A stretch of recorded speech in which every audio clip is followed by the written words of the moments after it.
జాతిపిత మహాత్మా గాంధీ రాజకీయ గురువు అయినటువంటి గోపాలకృష్ణ గోఖలే పూణేలోని వారి ఇంటిని ఈ వీడియోలో చూద్దాం.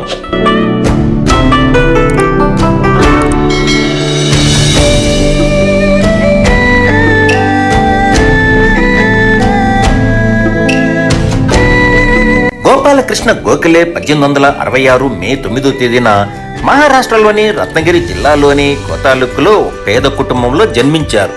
గోపాలకృష్ణ గోఖలే భారత స్వాతంత్ర ఉద్యమంలో భారత ఉదారవాద రాజకీయ నాయకుడిగా, సంఘ సంస్కర్తగా, ఇండియన్ నేషనల్ కాంగ్రెస్ సీనియర్ నాయకుడిగా, సర్వెంట్స్ ఆఫ్ ఇండియా సొసైటీ వ్యవస్థాపకులుగా ప్రఖ్యాతిగాంచారు. ముంబై లెజిస్లేచర్ మెంబర్గా, సెంట్రల్ లెజిస్లేచర్ మెంబర్గా ఆయన చేసిన ప్రసంగాలు ఎంతో విశిష్టత సంతరించుకున్నాయి. 1912లో దక్షిణాఫ్రికాకు వెళ్లిన గోపాలకృష్ణ గోఖలే యువ న్యాయవాదిగా పేరు తెచ్చుకున్నటువంటి మోహన్ దాస్ కరమ్చంద్ గాంధీకి బ్రిటిష్ పాలనలో భారతీయులు ఎదుర్కొంటున్నటువంటి ఇక్కట్లను వివరించడంతో 1915లో మహాత్మా గాంధీ దక్షిణాఫ్రికాను వదిలి భారతదేశానికి రావడానికి ప్రధాన కర్త గోపాలకృష్ణ గోఖలేనే.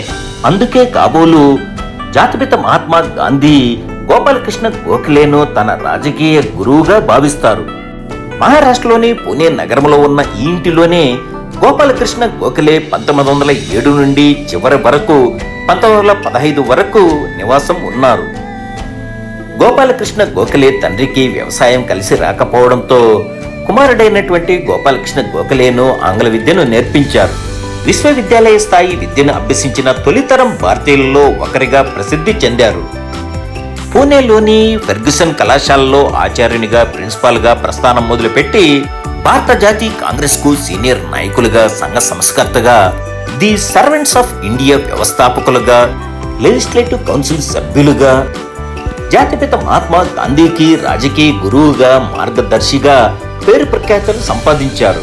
మహాత్మా గాంధీ దక్షిణాఫ్రికాను వదిలి ఇండియాకు వచ్చిన నెల రోజులకే, అనగా 1915 ఫిబ్రవరి 19వ తారీఖున కేవలం 48 ఏళ్ల వయసులోనే అనారోగ్యంతో మరణించడంతో భారతీయ వజ్రం చితిమీదికి చేరిందని నాయకులు, ప్రజలు ఎంతో దిగ్భ్రాంతికి గురయ్యారు.